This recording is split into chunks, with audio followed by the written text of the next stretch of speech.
प्रभु भक्तजनों, जब कामदेव के पुष्प बाण की वजह से शिवजी की समाधि टूटी तो उन्हें बहुत क्रोध आया। उनका तीसरा नेत्र खुला और कामदेव भस्म हो गया।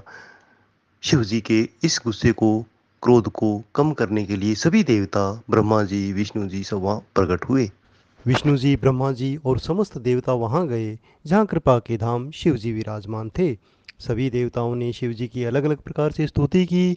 शिव जी बहुत प्रसन्न हुए तो कृपा के समुद्र शिव जी बोले कि हे देवताओं, कहिए आप यहाँ किस लिए आए हैं। तब ब्रह्मा जी ने कहा कि हे शंकर, सभी देवताओं के मन में ऐसा उत्साह है कि वे अपनी आंखों से आपका विवाह देखना चाहते हैं। हे कामदेव के मद को चूर करने वाले, आप कुछ ऐसा कीजिए कि सब लोग इस उत्सव को नेत्र भरकर देख सकें।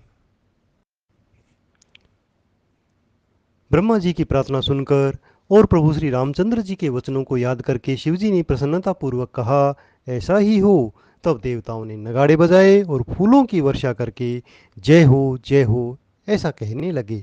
सुनि विधि विनय समुझि प्रभुबानी, ऐसे ही हो कहा सुख मानी। तब देवन दुधुम्ब बजाई, वर्षि सुमन जय जय सुर गाई। उचित अवसर जानकर सप्तऋषि वहां आए और ब्रह्मा जी ने तुरंत ही उन्हें हिमालय के घर भेज दिया और कहा कि आप ये शुभ सूचना हिमालय को देकर आएं। अब जैसे ही सप्तऋषि हिमालय के घर पहुंचे, वहां उन्होंने पार्वती जी को देखा। पार्वती जी ने उन्हें नमस्कार किया। तब एक बार फिर से सप्तऋषियों ने पार्वती जी के प्रेम की परीक्षा लेनी चाहिए। उन्होंने कहा कि देखो, नारद जी के उपदेश के कारण तुमने हमारी बात नहीं सुनी। अब तो तुम्हारा प्रण लगता है कि झूठा हो गया है, क्योंकि महादेव जी ने कामदेव को ही भस्म कर दिया है। यह सुनते ही पार्वती जी मुस्कुराई और कहा, हे विज्ञानी मुनिवरो, आपने ठीक कहा। आपकी समझ में शिव जी ने कामदेव को जलाया है। अब तो वे विकार युक्त यानी कामी ही नहीं रहे हैं, किंतु हमारी समझ से शिवजी सदा ही योगी, अजन्मा, अनित्य, काम रहित और भोगहीन है। यही समझकर तो मैंने शिवजी का वर्ण किया है और प्रेम पूर्वक उनकी सेवा की है। पार्वती के वचन सुनकर और उनका अगाध प्रेम और विश्वास देखकर मुनिजन बड़े प्रसन्न हुए और वे भवानी को सिर नवाकर चल पड़े हिमालय के पास। पर्वतराज हिमाचल को उन्होंने सब हाल सुनाया और कहा कि प्रभु श्री राम के आशीर्वाद से, उनके वचनों से जल्द ही शिव जी और भवानी जी का विवाह होगा। हृदय विचारी शंभु प्रभुताई, सादर मुनिवर लिए बुलाई। सुदिनु सुनख तू सुधरि सोचाई, बेगी वेद विधि लगन धराई। शिव जी के प्रभाव को मन में विचार कर हिमालय ने श्रेष्ठ मुनियों को आदरपूर्वक बुलाया और शुभ दिन, शुभ नक्षत्र, शुभ घड़ी सुधवाकर वेद की विधि के अनुसार लग्न निश्चय करवा के लिखवा लिया। फिर वो लग्न पत्रिका उन्होंने नारद जी को दी कि आप ये ब्रह्मा जी तक पहुंचा दीजिए। ब्रह्मा जी ने लग्न पत्रिका को पढ़कर सबको सुनाया। उसे सुनकर सब मुनियों देवताओं का सारा समाज हर्षित हो गया। आकाश से फूलों की वर्षा होने लगी और सब दिशाओं में मंगल कलश सजा दिए गए। लगे संवारन सकल सुर, वाहन विविध विमान। होई सगुन मंगल सुबद, करही अपचरा गान। सभी देवता बारात में शामिल होने के लिए तैयार होने लगे। भांति भांति के वाहन और विमान सजाने लगे और कल्याणप्रद मंगल शगुन होने लगे। प्रभु भक्तजनों, अब आप धैर्य धारण करके शिव पार्वती के विवाह की कथा सुनिए। शिव जी के गण शिव जी का श्रृंगार करने लगे। जटाओं का मुकुट बनाकर उस पर सांपों का मोर सजाया। शिव जी ने सांपों के ही कुंडल और कंगन पहने, शरीर पर विभूति रमाई और वस्त्रों की जगह बागंबर लपेट लिया। शिव जी के सुंदर मस्तक पर चंद्रमा, सिर पर गंगा जी, तीन नेत्र, सांपों का जनेऊ, गले में विष और छाती पर नरमुंडों की माला थी। इस प्रकार उनका वेश अशुभ होने पर भी वे कल्याण के धाम और कृपालु हैं। एक हाथ में शिव जी के त्रिशूल और दूसरे हाथ में डमरू हैं। शिव जी बैल पर चढ़कर चले, बाजे बज रहे हैं और शिव जी को देखकर देवांगनाएं मुस्कुरा रही हैं और कहती हैं कि इस वर के योग्य दुल्हन संसार में कहाँ मिलेगी। कर त्रिशूल अरु डमरू विराजा, चले बसही चढ़ी बाज ही बाजा। देखी सी वही सुर त्रिय मुसुकाई, वर लायक दुल्हन जग नाही। विष्णु, ब्रह्मा जी आदि सभी देवता अपने अपने वाहनों पर चढ़कर बारात में शामिल हुए और ऐसी बारात आज तक कभी किसी ने ना देखी ना सुनी थी। तब विष्णु भगवान जी ने दिक्पालों को बुलाकर कहा कि सब लोग अपने दल बल होकर अलग अलग चलो।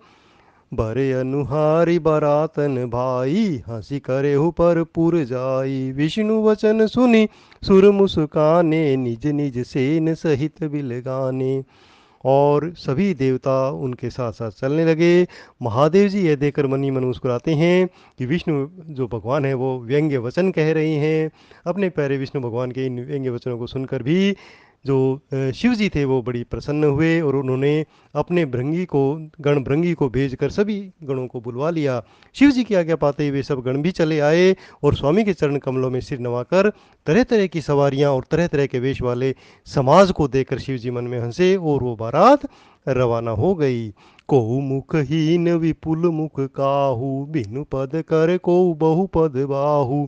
विपुल नयन को नयन विहीना, हृष्ट पुष्ट को अति तन कीना। ये बारात का वर्णन जो सुनता है उसके मन में अगाध प्रेम शिव जी के लिए हो जाता है। सब लोग नाना प्रकार की सवारियों को सजाकर बारात की अगवानी करने के लिए चले। देवताओं के समाज को देखकर सब लोग मन में प्रसन्न हुए, विष्णु भगवान को देखकर बहुत ही प्रसन्न हुए, सुखी हुए। किंतु जब उन्होंने शिव जी के दल को देखा तो उनके जो वाहन थे वही डर कर भाग चले, उनके पैरों तले जमीन खिसक गई। कुछ जो बड़ी उम्र के धीरज धारण वाले लोग थे वो वहां डटे रहे। लड़के तो सब अपने प्राण बचाकर भागे। घर पहुंचकर माता पिता को बताते हैं कि ऐसी बारात हमने आज तक नहीं देखी, बहुत ही डरावनी बारात है। क्या कहें, कोई बात कही नहीं जाती। ये बारात है, ये यमराज की सेना। दूल्हा तो पागल लगता है और बैल पे सवार है और सांप कपाल और राखी उसके गहने हैं। दूल्हे के सिर पर राख लगी हुई है, सांप और कपाल के गहने हैं। वे नंगा जटाधारी और भयंकर है। उसके साथ भयानक मुख वाले भूत प्रेत पिशाच योगिनियां और राक्षस हैं। जो भी उस बारात को देखकर जीवित बचेगा सचमुच उसके तो बड़े ही पुण्य के भाग्य हैं। बहुत ही उसके पुण्य किए हुए वही पार्वती शिव का विवाह देखेगा। ये बात लड़कों ने घर जाके बताई। बारात घर के दरवाजे तक आ गई। मैना अर्थात पार्वती जी की माता ने शुभ आरती सजाई और साथ में स्त्रियों को लेकर चली। सब मंगल गीत गा रही थी। सुंदर हाथों में सोने का थाल शोभित है। इस प्रकार मैना ने हर्ष के साथ शिव जी का प्रसन्न करने के लिए चली, परंतु जब उन्होंने महादेव जी को भयानक वेश में देखा तो सबके मन में बड़ा भय उत्पन्न हो गया। वे डर के मारे वहां से भाग खड़ी हुई। शिव जी का जहाँ जनवासा था वहां शिव जी चले गए। मैना के हृदय में बड़ा दुख हुआ। उन्होंने पार्वती को अपने पास बुलाया और प्यार से गोद में बैठाकर कहा कि जिस विधाता ने तुम्हें इतना सुंदर रूप दिया, उस विधाता ने दूल्हे को बावला कैसे बना दिया। जिस विधाता ने तुम्हें सुंदरता दी और वर तुम्हारा बावला बनाया, ऐसा मुझे लगता है कि ऐसा नहीं होना चाहिए, क्योंकि जो फूल कल्प वृक्ष में लगना चाहिए था वह बबूल में लग रहा है। मैं तुम्हें लेकर पहाड़ से गिर पड़ूंगी, आग में जल जाऊंगी, समुद्र में कूद पड़ूंगी, परंतु इससे तुम्हारा विवाह नहीं होने दूंगी। ऐसा भ्रमवश पार्वती जी की माता मैना ने कहा। भई विकल अबला सकल, दुखित देखी गिरी नारी। करी विलाप रोदती वदती, सुता स्नेहु संभारी। हिमालय की स्त्री मैना को दुखी देखकर सारी स्त्रियां व्याकुल हो गई। मैना अपनी कन्या के स्नेह को याद करते हुए विलाप करती जाती थी और रोती थी कि मैंने नारद का क्या बिगाड़ा था। उसने मेरा बसता हुआ संसार उजाड़ दिया। उन्होंने ही पार्वती जी को ऐसा संदेश दिया, उपदेश दिया कि इस बावले वर के लिए वो तप करने चली गई। सचमुच उनके न तो किसी का मोह है न माया है। नारद ऐसे ही हैं जो दूसरे के घरों को उजाड़ने वाले हैं, क्योंकि इसीलिए उनका खुद का घर भी नहीं बसा। माता को विकल देखकर पार्वती जी कोमल वाणी में बोलेगी, हे माता, जो विधाता ने रचा है वह टलेगा नहीं। ऐसा विचार कर तुम चिंता मत करो। मेरे भाग्य में यही पति लिखा है, तुम किसी और को दोष क्यों लगा रही हो। इसलिए हे माता, आप रोना धोना छोड़िए और जो मेरे भाग्य में लिखा है वो होने दीजिए। और मुझे पता है मैं शिव के लिए ही हूँ, शिव मेरे लिए हैं, और ये विवाह होने दीजिए। उसी समय नारद जी और सप्तऋषि वहाँ पर आए। उन्होंने मैना को समझाया और पार्वती के पूर्व जन्म की कथा भी सुनाई। वो कथा आप पिछले अध्याय में, पिछली कथा में सुन सकते हैं। और ये बताया कि आपकी लड़की जो है वो जगजननी भवानी है और शिव साक्षात शंकर हैं, शिव हैं। उनके साथ ये जो विवाह है ये देवताओं ने ही तय किया है और ये होने दीजिए। तब मैना और हिमवान बड़े प्रसन्न हुए। उन्होंने बार बार पार्वती के चरणों की वंदना की। नगर में मंगल गीत गाए जाने लगे, सुवर्ण के कलश सजाए जाने लगे और पाक शास्त्र में जितने प्रकार के रीति और रेसिपी थी वो सब प्रकार के व्यंजन वहाँ पर बनने लगे। भोजन करने वालों की बहुत पंगतें बैठी, बारात खाना खाने लगी और सब लोग बड़े प्रसन्न मन से शिव जी और पार्वती का विवाह देखने के लिए उपस्थित हो गए। उसी समय मुनियों ने लग्न पत्रिका को देखकर विवाह का समय देखकर देवताओं को बुलावा भेजा। सभी देवता आदर सहित बुलवा लिए गए और शिव जी भी वहां पर दिव्य सिंहासन पर विराजमान हुए। मुनीश्वरों ने फिर पार्वती जी को बुलाया, सखियां श्रृंगार करके उन्हें ले आई। पार्वती जी के रूप को देखते ही सभी देवता मोहित हो गए। संसार में ऐसा कोई कवि नहीं है जो उनकी सुंदरता का वर्णन कर सके। जगदम्बिका जानी भव भामा, सूरन मन ही मन कीन प्रणामा। सुंदरता मर्याद भवानी, जाइन कोटिहु बदन बखानी। पार्वती जी जगदम्बा को शिव जी की पत्नी जानकर देवताओं ने मन ही मन उन्हें प्रणाम किया। उसके बाद वेदों में विवाह की जैसी रीति कही गई है, महामुनियों ने वह सभी रीति करवाई। पर्वतराज हिमाचल में हाथ में कुश लेकर कन्या का हाथ पकड़कर उन्हें भवानी जानकर शिव जी को अर्पण किया, कन्यादान किया।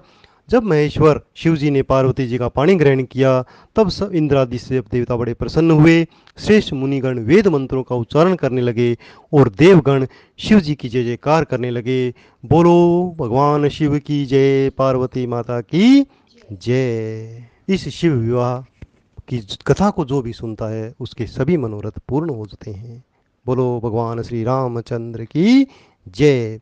अनेकों प्रकार के बाजे बजने लगे, आकाश में नाना प्रकार के फूलों की वर्षा हुई, शिव पार्वती का विवाह हो गया और सारे ब्रह्मांड में आनंद भर गया। बाजहि बाजन विविध विधाना, सुमन वृष्टि नभ भय विधिनाना।